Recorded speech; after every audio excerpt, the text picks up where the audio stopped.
మూడో ప్రపంచ యుద్ధం కనుక జరిగితే మీరు ఇందాకనే అన్నారు అంత న్యూక్లియర్ వెపన్స్ వచ్చినాయి అంటున్నారు. సో మరి అందరూ ప్రపంచంలో మరి అవి కనుక ఉపయోగిస్తే ఆటం బాంబ్స్ అంటారు కదా వాటిని, సో అవి కనుక ఉపయోగిస్తే పరిస్థితి ఎట్లుంటుంది? అవి ఎవరు తీయరు. అప్పుడంటే అమెరికాకి ఎదురులేదు కాబట్టి ఈరోజు ఇప్పుడు ఇరాన్ దగ్గర లేవా సార్? అవి ఇరాన్ దగ్గర ఉన్నాయి, ఇజ్రాయెల్ దగ్గర ఉన్నాయి, ఇరాన్ దగ్గర ఉన్నాయి, ఇటు పక్కన రష్యా దగ్గర ఉన్నాయి, చైనా దగ్గర ఉన్నాయి, భారతదేశం దగ్గర ఉన్నాయి. ఇప్పుడు అమెరికా టెంప్ట్ అయిపోయి ఇరాన్ అధ్యక్షుడిని చంపేసిన తర్వాత ఇరాన్ వాళ్ళు ప్రయోగించారని మనం ఎట్లా? ఎవరి మీద ప్రయోగించాలి? అమెరికా మీద. అమెరికా మీద ప్రయోగించాలంటే డిస్టెన్స్ చాలా ఎక్కువ ఉన్నది. ఇరాన్కు ఒక స్థావరం కావాలి అమెరికా దగ్గరలో, ఆ స్థావరం దొరకదు ఇరాన్కు. అంటే అంత కరెక్ట్గా ట్రంప్ ఎందుకు ఇరాన్ మీద ఆ దాడి చేయడం కావచ్చు.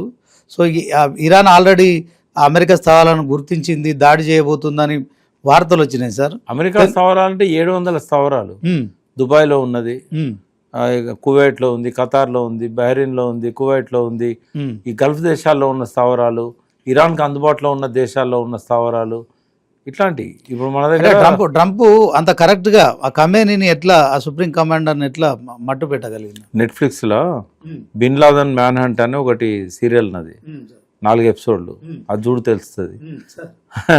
ఒకటి చెప్తా నేను, వాళ్ళ టార్గెట్ను కంప్లీట్ చేయడానికి 10 సంవత్సరాలు బిన్ లాదెన్ మీద టీమ్స్ పెట్టాడు, స్పెషల్ టాస్క్ ఫోర్స్. ఎంతోమంది బలైపోయిన అలా కోవట్లో పంపితే ఆ కోవట్లు ఉల్టా వీళ్ళని బాంబులతో పేల్చారు. కోవట్ ఆపరేషన్ జరిగిందంటారా? ఎక్కడైనా జరుగుతుంది. ఇప్పుడు ఏంటంటే కరెక్ట్గా ఆయన అక్కడ ఉంటాడనే కాదు, హై లెవెల్ మీటింగ్ పెట్టుకున్నాడు. అవును, కాబట్టి ఆ టైం చూసుకొని టెల్ అవీవ్తోని సిఐఏ కోఆర్డినేట్ చేసి సిఐఏ ఇచ్చిన ఇన్ఫర్మేషన్ ఆధారంగా, సిఐఏ అమెరికన్ ఏజెన్సీ, ఈ వీళ్ళు ఇజ్రాయెల్ నుంచి దాన్ని అమలు చేస్తారు. ఇజ్రాయెల్ నుంచి ఎంతసేపు 10 నిమిషాల్లో మిసైల్ పోతుంది, కొట్టేస్తుంది. అంటే టైగర్ కానీ లయన్ కానీ ఇవన్నీ కూడా అంటే సైలెంట్గా చేశాడు. ఇప్పుడు నిజంగానే వాళ్ళు అన్ప్రిపేర్డ్గా ఉన్నారు, వాళ్ళు ఇట్లా వార్ జరుగుతుంది అనే సిగ్నల్స్ కూడా లేవు. డైరెక్ట్ ఫస్టే వచ్చిన బాంబు ఖొమైనీ కుటుంబానికి ఖతం చేసింది, ఆఫీసర్లను ఖతం చేసింది. అంటే కొంచెమన్నా వాళ్ళకు ముందు జాగ్రత్తగా ఉంటే దాన్ని ఆకాశంలో బేల్చేసేవాళ్ళు, వాళ్ళకి అవకాశం కూడా ఇవ్వలేదు. ఇరాన్ అమెరికా వశం అయిపోయినట్టు సార్. ఏది ఇరాన్ ఇంకా వాళ్ళ శక్తి చాలా ఎక్కువ ఉంది. వాళ్ళు ఉన్నదంతో ఇప్పుడు గల్ఫ్లలో వాళ్ళు అమెరికా మీద డైరెక్ట్ ఏం చేయలేక అమెరికాను లొంగ తీసుకోవడానికి ఈ అన్ని దేశాలలో అమెరికా స్థావరాల మీద, అమెరికన్ ఎంబసీస్ మీద, మన దగ్గరనే ఉంది కాన్సులేట్, బాంబడదానికి గ్యారంటీ ఏం లేదు. ఎందుకంటే ఇరాన్కి అందుబాటులో ఉన్నది. ఇది బొంబాయిది ఉంది, బొంబాయి కాన్సులేట్.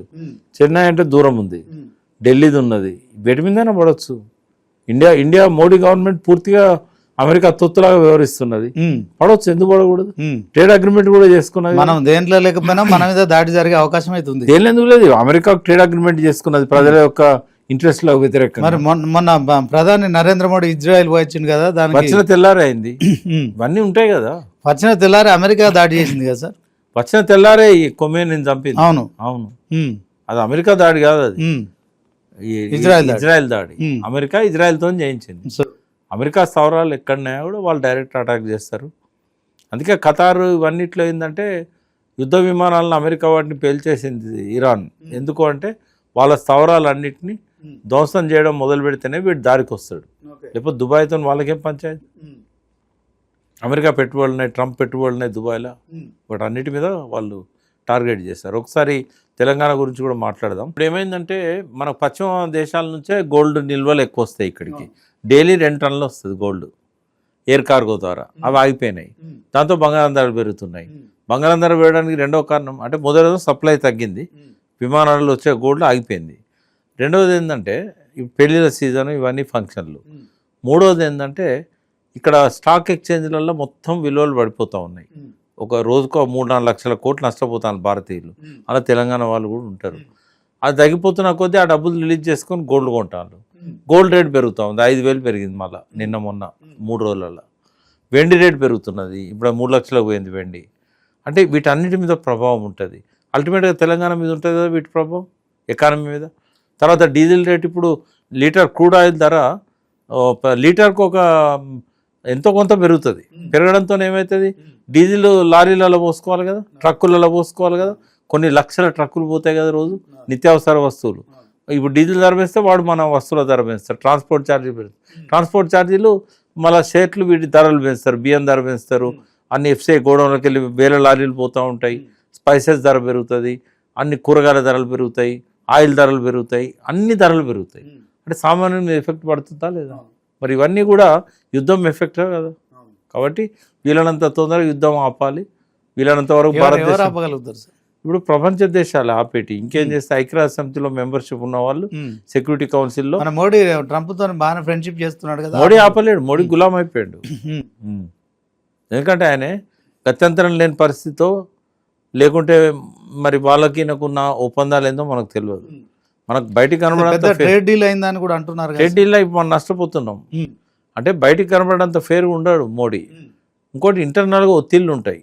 మరి మోడీ ఎందుకు గులాంగిరి చేయాలి? ఇలా ఖచ్చితంగా నిలదీయవచ్చు కదా. మీరు ఎందుకు చేస్తున్నారు, యుద్ధం ఆపండి, నీకేం హక్కు ఉన్నది? వెనజులా అధ్యక్షుని తీసుకొచ్చి అమెరికాలో పెట్టడానికి నీకేం హక్కు ఉన్నది? ఆ దేశ సార్వభౌమత్వం మీద నువ్వు దాడి చేసావు కదా, నువ్వు కొమెన్ని ఎట్లా చంపిస్తావు? నువ్వు కాపాడుతా అన్నావు, నోబెల్ పీస్ ప్రైజ్ కావాలన్నావు, నువ్వు ఇదేం పద్ధతి అని చెప్పి మాట్లాడాలి కదా.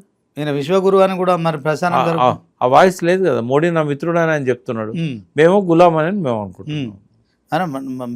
బీజేపీ వాళ్ళు మరి మోడీని విశ్వగురు అంటున్నారు కదా. మరి విశ్వగురు విశ్వ నియంతకు ఎందుకు లొంగిపోయాడు అంటున్నాడు. వాళ్ళే చెప్పాలి, ఆర్ఎస్ఎస్ వాళ్ళే. మరి ట్రంప్ కూడా నాకు నోబెల్ శాంతి బహుమతి రావాలని చెప్పి కూడా అనుకుంటున్నట్టు. ఆయన కొనుక్కుంటాడు, బెదిరించి తీసుకుంటాడు. ఇంత యుద్ధాలు చేసిన వాళ్ళకి ఏదైనా చేస్తారు. ఎందుకంటే